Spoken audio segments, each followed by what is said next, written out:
Good morning dear students, hope you all are healthy and happy. आज इस class में हम क्लास 9 की साइंस का फिजिक्स से रिलेटेड एक चैप्टर जिसका नाम साउंड है उसको पढ़ने वाले हैं। इस पूरे चैप्टर को हम इसी क्लास में फिनिश करेंगे, तो बहुत ध्यान से क्लास को अटेंड करना है ताकि क्लास के लास्ट तक इस चैप्टर से रिलेटेड जितनी भी बातें हैं वो आपको बहुत अच्छे से समझ में आ जाए। क्लास 9 की स्टैंडर्ड में साउंड से रिलेटेड बहुत डेप्थ में जाके आपको नहीं पढ़ना है, लेकिन जो भी चीज़ें पढ़ना है बहुत अच्छे से पढ़ना है। कुछ टर्म्स हैं, कुछ बातें साउंड से रिलेटेड हम इस क्लास में करने वाले हैं। Now let us understand what is sound. Physics में हम साउंड किसको बोलते हैं? साउंड ऐसे तो हम जानते हैं कि आवाज, राइट, लेकिन फिजिक्स में हम साउंड किसको बोलते हैं? Let us understand. Sound is a form of energy. Sound एक तरह की एनर्जी है, एक तरह की ऊर्जा है which produces a sensation of hearing in our ears। ये जो ऊर्जा है हमारे कानों में सुनने के लिए एक सेंसेशन, एक वाइब्रेशन हमारे कानों में क्रिएट करती है, पैदा करती है। Sound needs matter to propagate. Sound वहीं पे आगे बढ़ सकती है, प्रोपगेट कर सकती है, वहीं पर आगे जा सकती है, चल सकती है जहां पर मैटर हो। अब मैटर भी या तो सॉलिड हो, या तो लिक्विड हो, या तो गैस हो। अगर वहां पर ये मैटर है तो सॉलिड, लिक्विड, गैस को हम बोलेंगे बच्चों मीडिया। मीडिया प्लूरल है, मीडियम सिंगुलर है। तो साउंड को चलने के लिए किसी मीडियम की जरूरत होगी। लेट्स से एक पर्सन को आपने कांच में बंद कर दिया और वहां की जो हवा है कांच के अंदर उसको आपने निकाल दिया, यानी एक वैक्यूम क्रिएट कर दिया। वहां पे ना तो अब सॉलिड है, ना तो लिक्विड है, ना तो गैस है। ऐसी सिचुएशन में वो पर्सन अगर बहुत तेजी के साथ बोलता है और आप कांच के पास भी खड़े हो तब भी आप उसकी आवाज नहीं सुन पाओगे। इसका मतलब ये प्रूव हुआ कि साउंड को प्रोपगेट करने के लिए, चलने के लिए मीडियम की जरूरत होगी। वो मीडियम सॉलिड हो सकता है, लिक्विड हो सकता है, या गैस हो सकती है। साउंड वेव के फॉर्म में चलती है, वेव के फॉर्म में चलती है। अब वेव बच्चों दो तरह की होती है। एक मैकेनिकल वेव होती है। मैकेनिकल वेव ऐसी वेव होती है जिसको ट्रैवल करने के लिए मीडियम की जरूरत होगी, सॉलिड, लिक्विड, गैस की जरूरत होगी। तो साउंड एक ऐसी वेव है, यानी it is a mechanical wave. Sound के अलावा और भी वेव्स होती हैं, जैसे इलेक्ट्रोमैग्नेटिक वेव। इलेक्ट्रोमैग्नेटिक वेव एक नॉन मैकेनिकल वेव है, यानी इसको चलने के लिए किसी मीडियम की जरूरत नहीं है। जैसे लाइट, सूर्य की रोशनी हमारी पृथ्वी पर पहुंचती है। सूर्य और पृथ्वी के बीच में डिस्टेंस बहुत ज्यादा है। ऑब्वियसली सूर्य और पृथ्वी के बीच में बहुत जगह वैक्यूम भी है जहां पे कोई मीडियम प्रेजेंट नहीं है, फिर भी सूर्य से रोशनी हमारी पृथ्वी पर पहुंचती है, यानी वैक्यूम में भी वो वेव चल रही है। तो ऐसी वेव को हम नॉन मैकेनिकल वेव या इलेक्ट्रोमैग्नेटिक वेव हम बोलते हैं। फिलहाल हमारी साउंड जो है वो एक मैकेनिकल वेव है, इसको चलने के लिए मीडियम की आवश्यकता होती है। जहां पे सूर्य है वहां पे बहुत आवाज हो रही है, लेकिन वो आवाज तो हम तक नहीं पहुंच पाती। क्यों? क्योंकि सूर्य और पृथ्वी के बीच में वैक्यूम है। वैक्यूम रहेगा तो साउंड चल ही नहीं सकती, इसलिए आवाज तो हमको नहीं सुनाई देती, लेकिन सूर्य की रोशनी हम तक पहुंच जाती है, क्योंकि वो उसको चलने के लिए किसी मीडियम की जरूरत नहीं है। वो एक नॉन मैकेनिकल वेव है, इलेक्ट्रोमैग्नेटिक वेव है। सही है। जो साउंड है इसको हम लॉन्गिट्यूडनल वेव भी बोलते हैं। वेव दो तरह से चल सकती है। एक तो कि वेव इधर चल रही है और जिस मीडियम में चल रही है उस मीडियम के पार्टिकल में वाइब्रेशन, सेंसेशन इस डायरेक्शन में हो रहा है 90 डिग्री पे। तो बच्चों इसको बोलते हैं ट्रांसवर्सल वेव। इसको आप लिख लो, ट्रांसवर्सल वेव। यानी जो वेव की डायरेक्शन है और जो मीडियम के पार्टिकल की डायरेक्शन है, राइट, वो 90 डिग्री पे है, तो हम इसको ट्रांसवर्सल वेव बोलते हैं। जैसे लेट्स से कि आपने एक तालाब में पत्थर मारा तो कैसे वेव चलती है? इस तरह से, मीडियम के पार्टिकल इस तरह से चलते हैं, राइट। तो अब जो आपने डिस्टर्बेंस किया वहां पे वो तो ऐसे चल रहा है और मीडियम के पार्टिकल यूं 90 डिग्री पे मोशन कर रहा है, करेक्ट। तो ऐसी वेव को हम ट्रांसवर्सल वेव बोलते हैं। और दूसरी है लॉन्गिट्यूडनल वेव। जैसे साउंड एक लॉन्गिट्यूडनल वेव है, तो वेव की डायरेक्शन, साउंड वेव की डायरेक्शन ये है, और मीडियम के पार्टिकल लिस्ट से यहां पे है, तो ये पार्टिकल इस तरह से मोशन करता है, टू एंड फ्रो मोशन करता है। तो इसकी डायरेक्शन और इसकी डायरेक्शन सेम है, राइट। तो जब डायरेक्शन सेम होती है वेव की और मीडियम के पार्टिकल की, तो हम उसको बोलते हैं लॉन्गिट्यूडनल वेव। तो साउंड के बारे में हमने क्या समझा, ये एक तरह की एनर्जी है, ये एक सेंसेशन प्रोड्यूस करती है, इसको चलने के लिए मीडियम की जरूरत होती है, ये एक लॉन्गिट्यूडनल वेव है और ये एक मैकेनिकल वेव है, सही है। The law of conservation of energy अब हम समझते हैं। इसके बारे में आपने पहले भी पढ़ा होगा। Energy can neither be created nor destroyed, it can be transferred from one form of energy to another form of energy. Let's say मैं माइक में बोलता हूं और यहां पे वायर लगा है, माइक में बोलता हूं तो ये साउंड एनर्जी है। अब तार के थ्रू जब ये साउंड एनर्जी जाती है तो इलेक्ट्रिकल एनर्जी में कन्वर्ट हो जाती है। जब लाउडस्पीकर पे जाएगी ये, तो लाउडस्पीकर इस इलेक्ट्रिकल एनर्जी को दोबारा से साउंड एनर्जी में कन्वर्ट कर देगा। तो साउंड एनर्जी इलेक्ट्रिकल एनर्जी में कन्वर्ट हुई, electrical energy again sound energy में कन्वर्ट हो गई, यानी एनर्जी का ट्रांसफर हो रहा है, एक फॉर्म से दूसरे फॉर्म में एनर्जी कन्वर्ट हो रही है। मैं जितनी तेजी के साथ बोलूंगा साउंड उतनी ही तेजी के साथ सुनाई देगा, मैं जितना स्लो बोलूंगा साउंड उतना ही स्लो होगा, यानी जितना अमाउंट ऑफ एनर्जी मैं पुट करूंगा उतना ही आउटपुट भी मिलेगा, करेक्ट। तो जो एनर्जी है वो कंजर्व है, वो संरक्षित है, वो डिस्ट्रॉय नहीं हो रही है, सिर्फ वो एक फॉर्म से दूसरे फॉर्म में कन्वर्ट हो रही है। तो that is the law of conservation of energy. अब बच्चों प्रोडक्शन ऑफ साउंड, अगर आपको साउंड प्रोड्यूस करना है तो आप कैसे करोगे, बड़ा सिंपल है। किसी को अगर थप्पड़ मारना है साउंड, राइट, तो बहुत से वेज हो सकते हैं जिसमें आप मीडियम के पार्टिकल को वाइब्रेट करा सकते हैं। अब वाइब्रेशन होगा तो वहां पे साउंड प्रोड्यूस हो जाएगी, correct. To produce sound we set object vibrating by plucking, scratching, rubbing, अब ये सब सारी चीजें करते हैं तो साउंड प्रोड्यूस होती है। आर शेकिंग डिफरेंट ऑब्जेक्ट्स, तो जब हम किसी ऑब्जेक्ट को शेक करते हैं, रब करते हैं, स्क्रैच करते हैं, तो हम मीडियम के पार्टिकल को वाइब्रेट करते हैं, वहां पे डिस्टर्बेंस कॉज करते हैं, जिसकी वजह से साउंड प्रोड्यूस होती है। प्रोपेगेशन ऑफ साउंड हमने थोड़ा सा पढ़ा इसके बारे में already. It propagates by creating alternate compression, region of high pressure and rarefaction, region of low pressure in medium, medium हो सकता है solid, liquid, gas. Sound propagates in the form of longitudinal wave. ये तो हम समझ ही गए कि sound longitudinal wave है, ठीक है। अब इसको थोड़ा फिजिक्स के टर्म में समझते हैं। जब साउंड आगे बढ़ती है, लेट्स से साउंड यहां पर बढ़ रही है, तो साउंड ने इस पॉइंट पे एक डिस्टर्बेंस कॉज किया, जिसकी वजह से यहां का पार्टिकल मूव होगा, राइट। तो यहां पे समझते हैं पार्टिकल मूव होगा जहां पे जो मीडियम का पार्टिकल है पास है, यानी रीजन ऑफ हाई प्रेशर है। रीजन ऑफ हाई प्रेशर में जो रीजन ये बनेगा मीडियम के पार्टिकल का, उसको हम कंप्रेशन बोलते हैं। कंप्रेस माने दबा, राइट। और जहां पे दूर दूर पार्टिकल है उसको रेरिफ्रैक्शन बोलते हैं। फिर से कंप्रेशन, फिर से रेरिफ्रैक्शन, यानी अल्टरनेट कंप्रेशन, रेरिफ्रैक्शन, कंप्रेशन, रेरिफ्रैक्शन, कंप्रेशन, रेरिफ्रैक्शन, इस तरह का पैटर्न बनता है जब साउंड प्रोड्यूस होती है, सही है। तो वही यहां पे बताया गया है कि जब साउंड प्रोपगेट करती है, आगे बढ़ती है, ट्रैवल करती है, तो वो कंप्रेशन, रेरिफ्रैक्शन, कंप्रेशन, रेरिफ्रैक्शन, इस तरह से रीजन बनाते हुए आगे बढ़ती है मीडियम में, सही है। तो अगर इसको हम रिप्रेजेंट करना चाहें, इस बात को कंप्रेशन, रेरिफ्रैक्शन, कंप्रेशन, रेरिफ्रैक्शन को रिप्रेजेंट करना चाहें, तो हम कैसे करेंगे? तो उस रिप्रेजेंटेशन के लिए यह फिगर बनाया जाता है, जो आपने ऑलरेडी कहीं ना कहीं जरूर देखा होगा, राइट।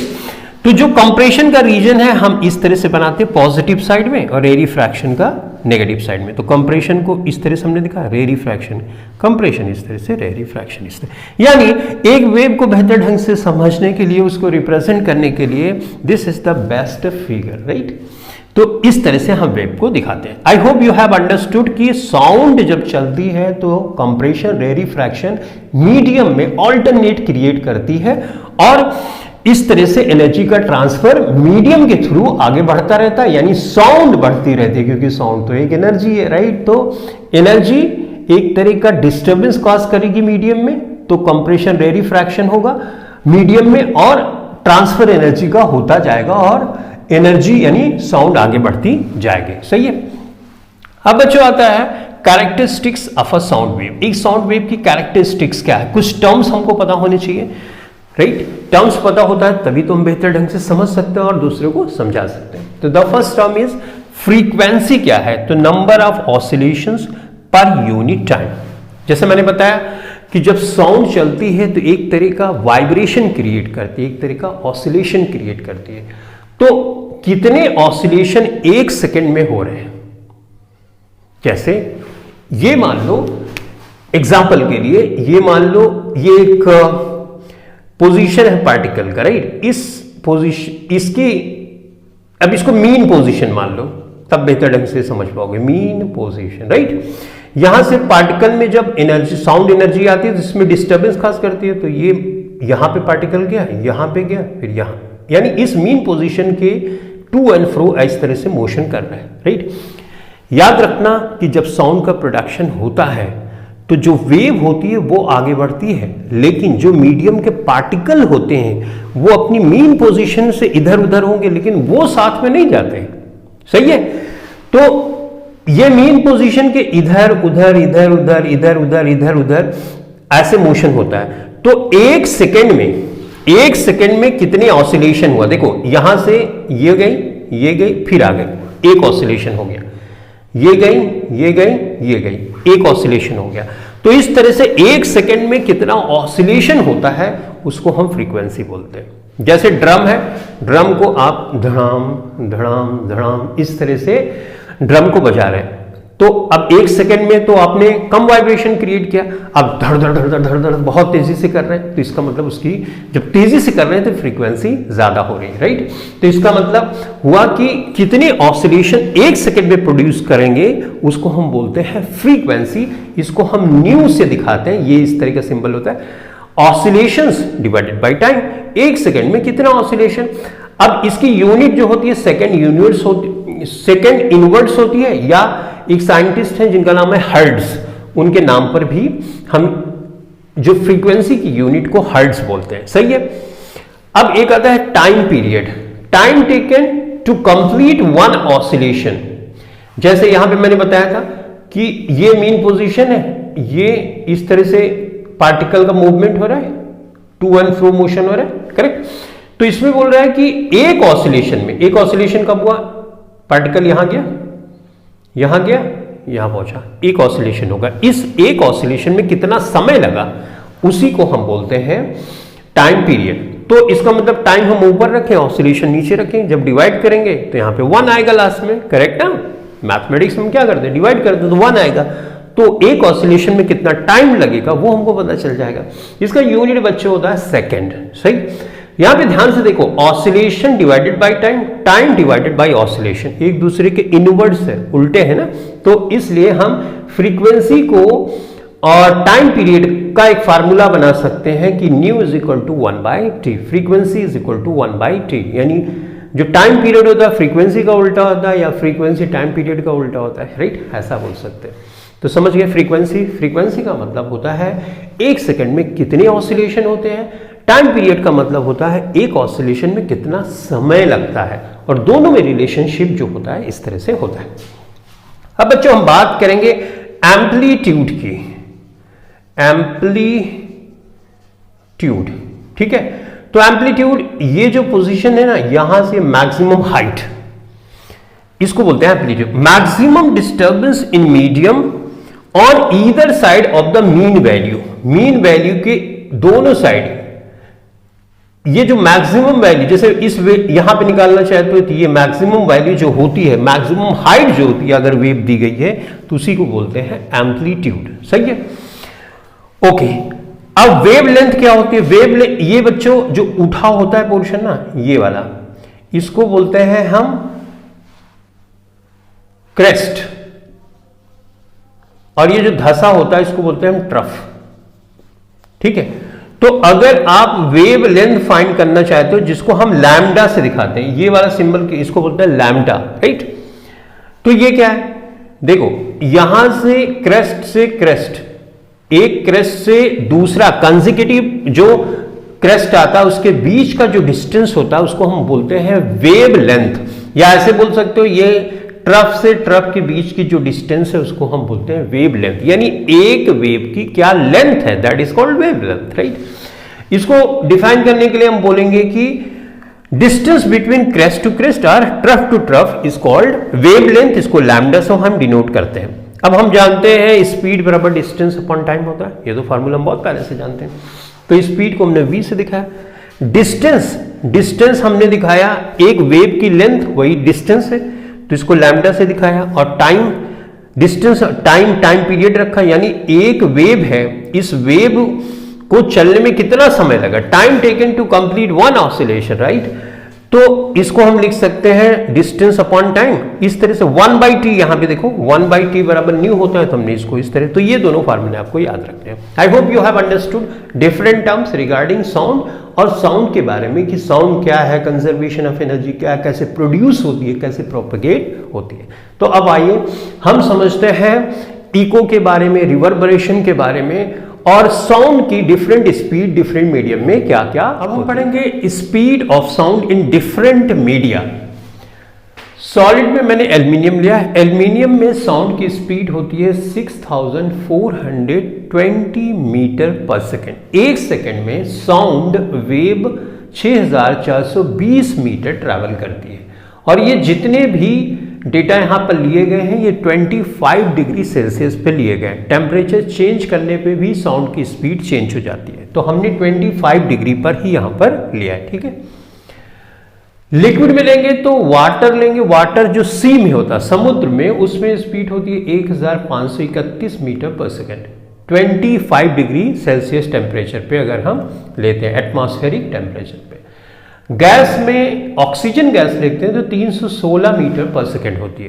तो इससे हमको ये पता चला कि सॉलिड में जो साउंड होता है वो बहुत तेजी के साथ ट्रैवल करता है, जबकि लिक्विड में उससे कम स्पीड से, और गैसेस में सबसे कम स्पीड के साथ साउंड ट्रैवल करता है। तो ये अलग अलग यहाँ पे डेटा दिया गया है, सॉलिड, लिक्विड, गैस, यानी साउंड अलग अलग स्पीड से चलती है, करेक्ट ना। अब एक रफ फिगर अगर हम लें कि जो हमारा जनरल एटमॉस्फेयर होता है जिसमें गैसेस होती हैं, तो उसमें क्या स्पीड साउंड की होगी, तो 344 मीटर पर सेकेंड आप बोल सकते हो, ठीक है। तो I guess you have understood कि अगर तुमसे पूछा जाए कि साउंड की स्पीड क्या है, तो आपको 344 मीटर पर सेकेंड जनरली बता देना है। और ये अगर एक्स्ट्रा इन्फॉर्मेशन पूछ जाए कि सॉलिड में क्या है, लिक्विड में क्या है, गैस में क्या है, तो ये डेटा आपको पता होना चाहिए, सही। अब बात करते हैं एको की। एको आपने सुना होगा कि एको हो रहा है, राइट, कि एक ही, जैसे आपने कोई चीज बोली वही सेम चीज आपको दोबारा से सुनाई पड़े, एक बार या दो बार सुनाई पड़े।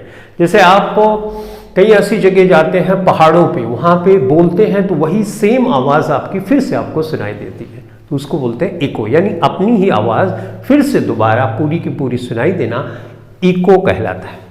Hearing of same sound to, अच्छा, सेम साउंड को सुनना ही इको है। टू प्रोड्यूस इको, अगर आप इको प्रोड्यूस करना चाहते हैं तो उसके लिए minimum distance of object from source is 17.2 metre. यानी मैं यहां पर खड़ा हूं और एक दीवार है 17.2 मीटर की डिस्टेंस पे, मिनिमम इतना डिस्टेंस होना चाहिए तभी इको हो सकता है। अब यहां मैं खड़ा हूं, यहां पे 2 मीटर पे दीवार है, तो वो इको प्रोड्यूस नहीं कर सकती। तो इको की कंडीशन है कि इको होने के लिए जहां से साउंड प्रोड्यूस हो रही है, जो सोर्स से, उससे जहां से टकराएगी आवाज वहां वापिस आएगी, वो डिस्टेंस जो है 17.2 मीटर होनी चाहिए। यानी साउंड 17.2 मीटर पहले जाएगा, वहां से टकरा के फिर से आएगा, यानी 17.2 का डबल, राइट। इतनी डिस्टेंस साउंड को ट्रेवल करने के लिए चाहिए इको, अगर प्रोड्यूस करना है तो, सही है। The time interval between the original sound and reflected one must be at least 0.1 second. जैसे हमको कोई आवाज सुनाई पड़ती है तो वो आवाज हमारी कानों में 0.1 सेकेंड तक बनी रहती है। अगर 0.1 सेकेंड से पहले कोई चीज आ गई तो हमको वो आवाज सुनाई नहीं देगी।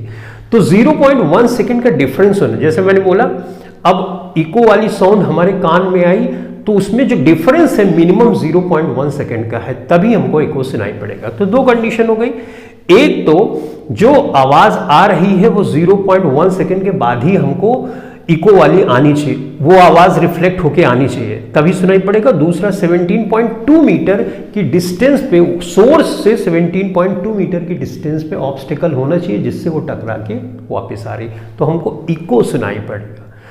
तो इसका मतलब इको रूम में तो नहीं हो सकता। तो रूम में क्या है, रूम में होता है रिवर्बरेशन, यानी आवाज का गूंजना जिसको आप बोलते हैं वो है रिवर्बरेशन। उसके लिए 17.2 मीटर की जरूरत नहीं होती। इको में हमको पूरी आवाज सुनाई पड़ती है, रिवर्बरेशन में हमको गूंज सुनाई पड़ती है, पूरी नहीं सुनाई पड़ेगी, लास्ट वाली आवाज थोड़ी सी सुनाई पड़ती है। सही है। द रिपीटेड, अब ये क्यों होता है, the repeated reflection that results persistence of sound, यानी मैंने बोला आवाज गई, थोड़ी डिस्टेंस पे गई, टकराई और टकरा के फिर से वापस आई, यानी रिफ्लेक्शन होता है, बार बार रिफ्लेक्शन होता है जिससे गूंज पैदा होती है, इसको बोलते हैं reverberation. I hope you have understood the difference between echo and reverberation. Echo के लिए 17.2 मीटर की डिस्टेंस पे ऑब्स्टेकल होना चाहिए, इसके लिए जरूरी नहीं। इको में पूरी साउंड हमको सुनाई देती है, रिवर्बरेशन में लास्ट वाला पार्ट हमको सुनाई देता है। राइट, तो अब हम पढ़ेंगे लॉज ऑफ साउंड रिफ्लेक्शन। जैसे आपने पढ़ा है लॉज ऑफ रिफ्लेक्शन लाइट वाले चैप्टर में, वैसे सेम है, जहां पे लाइट रे आप यूज कर रहे हो वहां पर साउंड यूज कर देना, that's it. The angle of incidence is equal to the angle of reflection. List से ये ऑब्जेक्ट है, ये साउंड यहां पे जा रही है, साउंड यहां पे टकराएगी, टकराने के बाद ये वापस होगी। जो साउंड जा रही है टकराने के लिए इसको हम बोलेंगे इंसिडेंट साउंड, और जो वापस आ रही है इसको हम बोलेंगे रिफ्लेक्टेड साउंड। तो ये इंसिडेंट साउंड गई, टकराई, तो जहां टकराती है वहां पे हम 90 डिग्री, इस सरफेस के 90 डिग्री पे एक लाइन ड्रॉ करते हैं जिसको हम नॉर्मल बोलते हैं, और इस वाले एंगल को एंगल ऑफ इंसिडेंस हम बोलेंगे, इसको बोलेंगे एंगल ऑफ रिफ्लेक्शन। तो साउंड जब जाएगी यहां टकराएगी तो जो एंगल ऑफ इंसिडेंस होगा वो इस नॉर्मल से एंगल ऑफ रिफ्लेक्शन जो बनाएगा वो हमेशा इक्वल होगा। ये फर्स्ट है। दूसरा है द इंसिडेंट साउंड, यानी ये वाला साउंड, रिफ्लेक्टेड साउंड यानी ये वाला साउंड, और ये नॉर्मल है, ये तीनों एक ही प्लेन में होंगे। सही है, तीनों एक ही प्लेन में होंगे। जैसे ये चीज यहां पे हमने रखा, तीनों एक ही प्लेन में आ गए। ऐसा नहीं हो सकता कि नॉर्मल इधर है और दो इस प्लेन में आ गए और एक बाहर, या ऐसा नहीं हो सकता दो इस तरह से है और एक इधर हो जाए, तीनों जहां होंगे एक ही प्लेन में होंगे।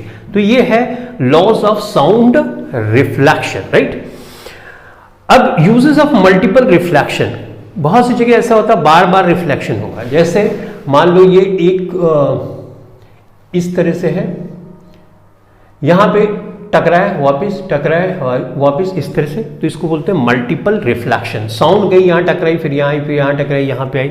लाइट वाले चैप्टर आपने पढ़ा होगा तो बहुत अच्छे से इसको समझ पाओगे। Right, uses of multiple reflection, megaphone, loud healers, horns, stethoscope, auditorium, यहां पे मल्टीपल रिफ्लेक्शन यूज किया जाता है। स्टेथोस्कोप आपने देखा होगा, स्टेथोस्कोप जो डॉक्टर्स यूज करते हैं साउंड को पता करने के लिए, हार्ट के पास लगाते हैं और वहां पे जो हार्ट साउंड प्रोड्यूस करता है वो जो स्टेथोस्कोप होता है उसको कैप्चर करता है।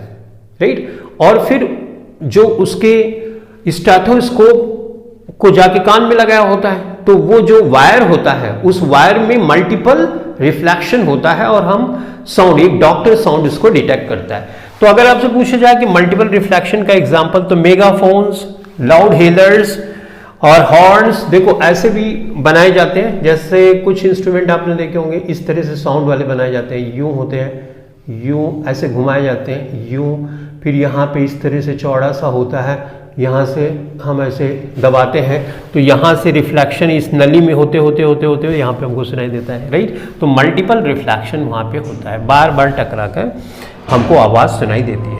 अब ये है ऑडिटोरियम। ऑडिटोरियम में आपने देखा होगा कि ऑडिटोरियम में लोग बैठे रहते हैं, आवाज़ आती है, तो वहाँ पे भी मल्टीपल रिफ्लेक्शंस होते हैं। सही है। अब बच्चों मल्टीपल रिफ्रैक्शन का तो हमने एग्जांपल देख लिया, कहाँ कहाँ पे, megaphone, loud हिलर्स, horns, stethoscope, auditorium, right. अब ऑडिबल फ्रीक्वेंसी रेंज हम समझते हैं क्या होता है। वो फ्रीक्वेंसी की साउंड जो हमको सुनाई देती है उसको बोलते हैं ऑडिबल फ्रीक्वेंसी रेंज। ये 20 से 20,000 हर्ट्ज तक होती है। 20 से 20,000 हर्ट्ज की जो साउंड होती है वो हमको सुनाई देती है। उससे कम वाली हम नहीं सुन पाते, उससे ज्यादा वाली भी हम नहीं सुन पाते हैं। इससे ज्यादा वाली को हम बोलते हैं अल्ट्रासाउंड, इससे कम वाली को, 20 से कम वाली हर्ट्ज वाली को हम इंफ्रा साउंड बोलते हैं। ये जो अल्ट्रासाउंड होती है, इसकी अल्ट्रासाउंड है तो ऑब्वियसली 20,000 से ज्यादा हर्ट्ज की फ्रीक्वेंसी है। तो ये फ्रीक्वेंसी का इस्तेमाल कहाँ किया जाता है, अब ये हम समझने, रेंज समझ गए। अगर आपसे कोई पूछे कि किस रेंज में, किस फ्रीक्वेंसी रेंज में हम साउंड को सुनते हैं, तो 20 से 20,000 हर्ट्ज की फ्रीक्वेंसी के साउंड को हम सुनते हैं। कम रहेगी तो नहीं सुन पाएंगे, ज्यादा भी रहेगी तो हम नहीं डिटेक्ट कर पाते हैं। ज्यादा वाली को हम बोलते हैं अल्ट्रासाउंड और कम वाली को हम बोलते हैं इंफ्रारेड। अल्ट्रासाउंड आपने जरूर सुना होगा, अल्ट्रासोनोग्राफी, राइट। तो वहां पे हम बहुत ज्यादा फ्रीक्वेंसी वाली वेव को यूज करते हैं। तो uses of ultrasound to clean hard to reach places. मान लो हमारे शरीर के अंदर कोई जगह, कोई ऐसी जगह है जहां पे हम पहुंच ही नहीं पा रहे, राइट, तो वहां पे हम अल्ट्रासाउंड भेज सकते हैं। अल्ट्रासाउंड जाएगा, वहां पे वाइब्रेशन क्रिएट करेगा और सफाई कर देगा, सही है। To detect cracks in metal, metal में क्रैक्स अगर कहीं पड़े हैं तो अल्ट्रासाउंड की हेल्प से हम पता कर पाते हैं। अल्ट्रासोनोग्राफी मैंने बताया है कि अल्ट्रासोनोग्राफी मेडिकल में यूज किया जाता है, कोई बीमार रहता है तो अल्ट्रासाउंड वगैरह कराया जाता है, राइट। बच्चों एक है सोनार। सोनार जो अभी तो आपके बुक में नहीं दिया गया है, पहले था। तो सोनार का फुल फॉर्म है साउंड नेविगेशन एंड रेंजिंग। ये शिप, जो बड़ी बड़ी शिप होती है ना, वहां पर यूज किया जाता है, इस टेक्निक का यूज किया जाता है। तो सोनार में क्या होता है कि हम बहुत साउंड वेव भेजते हैं, ऑब्जेक्ट पे टकराता है, टकरा के आता है, कितने टाइम पे टकरा के वापस आता है, इससे हमको पता चल जाता है जो ऑब्जेक्ट है कितनी डिस्टेंस पे है। तो कई बार शत्रु है या कोई बहुत बड़ा रॉक है, उसकी डिस्टेंस पता करने के लिए सोनार की टेक्निक हम यूज करते हैं, सही है। अब बच्चों बहुत बार आपने सुना होगा डेसिबल, डेसिबल, इतनी डेसिबल की साउंड हार्मफुल होती है। तो आपको याद रखना है 85 डेसिबल से ज्यादा अगर साउंड होगी है तो वो हमारे कानों को डैमेज करती है। 85 डेसिबल से ज्यादा होगी, हमारे कानों को डैमेज करती है। तो आप पूछोगे ये डेसिबल किसकी यूनिट है? साउंड की इंटेंसिटी की यूनिट होती है। साउंड कितना तेज है उसकी इंटेंसिटी कितनी है उसकी यूनिट डेसिबल होती है। तो 85 से ज्यादा डेसिबल की अगर साउंड रहेगी तो वो हमारे कानों को, जो कानों में नर्व्स या और सेंसेशनल चीजें हैं उसको डैमेज कर सकती है, राइट। तो 85 डेसिबल से कम वाली साउंड, यानी बहुत ज्यादा तेज साउंड की चीजों को सुनना डेंजरस होता है, वो हमारे कानों को नुकसान पहुंचा सकता है, ठीक है। तो अब कुछ चीजें और बची हुई है, जैसे पिच है, राइट, लाउडनेस है, इन सब चीजों के बारे में फटाफट से समझ। पिच फ्रीक्वेंसी से रिलेटेड होता है। जिसकी ज्यादा फ्रीक्वेंसी उसकी पिच हाई, जिसकी कम फ्रीक्वेंसी उसकी पिच लो। जैसे यहां पे देखो एक वेव यहां से यहां तक सिर्फ एक वेव है, यानी फ्रीक्वेंसी इसकी कम है, और इसी सेम डिस्टेंस पे नंबर ऑफ वेव 1 2 3 है, तो इसकी फ्रीक्वेंसी हाई है, क्योंकि हम जानते हैं नंबर ऑफ ऑसिलेशन या नंबर ऑफ वेव्स अगर 1 सेकेंड में ज्यादा जिसका होगा उसकी फ्रीक्वेंसी ज्यादा होगी। तो जिसकी फ्रीक्वेंसी ज्यादा उसकी पिच ज्यादा। तो आई होप यू हैव अंडरस्टूड कि पिच क्या है। पिच फ्रीक्वेंसी पे डिपेंड करता है, यानी सोर्स पे डिपेंड करता है जहां से आवाज आ रही है, करेक्ट। अगर फ्रीक्वेंसी ज्यादा होगी तो उसको हम बोलेंगे हाई पिच, लो फ्रीक्वेंसी होगी तो हम बोलेंगे लो पिच। जैसे फीमेल की वॉइस होती है, उनके वोकल कार्ड में नंबर ऑफ वाइब्रेशंस 1 सेकंड में ज्यादा होते हैं, इसलिए फ्रीक्वेंसी ज्यादा होती है, तो उनकी आवाज कैसे श्रिल होती है, जबकि मेल में लो पिच होती है, राइट। यानी फ्रीक्वेंसी जो होती है, साउंड जो प्रोड्यूस होता है उसकी फ्रीक्वेंसी कम होती है। लाउडनेस, शोर, राइट, ये डिपेंड करता है बच्चों एम्पलीट्यूड पे। ये मैक्सिमम हाइट जो मीन पोजीशन से होती है ईदर साइड, चाहे इधर और चाहे इधर, इसको हम बोलते हैं एम्पलीट्यूड। जिसका एम्पलीट्यूड कम होगा उसकी लाउडनेस कम होगी, जिसकी एम्पलीट्यूड ज्यादा होगी उसकी लाउडनेस ज्यादा होगी। जैसे यहां पे देखो एम्पलीट्यूड इतना है तो इतना लाउड नहीं रहेगा, जबकि इसका एम्पलीट्यूड ज्यादा है तो इसका लाउडनेस ज्यादा होगा। ठीक है, अब टिम्बर की बात करते हैं। अगर फ्रीक्वेंसी भी सेम है, लाउडनेस भी सेम है, फिर भी दो अगर साउंड हमको आ रही है तो हम उसको कैसे डिस्टिंग्विश करते हैं, उसको हम बोलते हैं टिम्बर। तो to distinguish one sound from another having same pitch and loudness, same pitch और लाउडनेस होने के बाद भी हम डिस्टिंग्विश कर लेते हैं, उसको बोलते हैं टिम्बर। जैसे मान लो फ्लूट है, हम उसको बजाते हैं और वायलिन बजाते हैं, दोनों की सेम फ्रीक्वेंसी और हम सेम लाउडनेस रखते हैं, फिर भी हम डिस्टिंग्विश कर सकते हैं कि कौन फ्लूट की आवाज है और कौन वायलिन की आवाज है। करेक्ट ना? तो उसको बोलते हैं टिम्बर। टोन क्या है? एक सिंगल फ्रीक्वेंसी की जो साउंड होती है उसको टोन बोलते हैं। नोट क्या है? मिक्सचर ऑफ सेवरल फ्रीक्वेंसीज होगी तो हम उसको नोट बोलते हैं। नॉइज क्या है?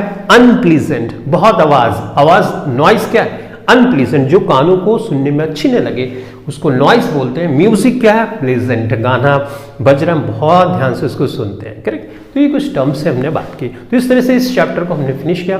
Thanks for watching this video. Thank you.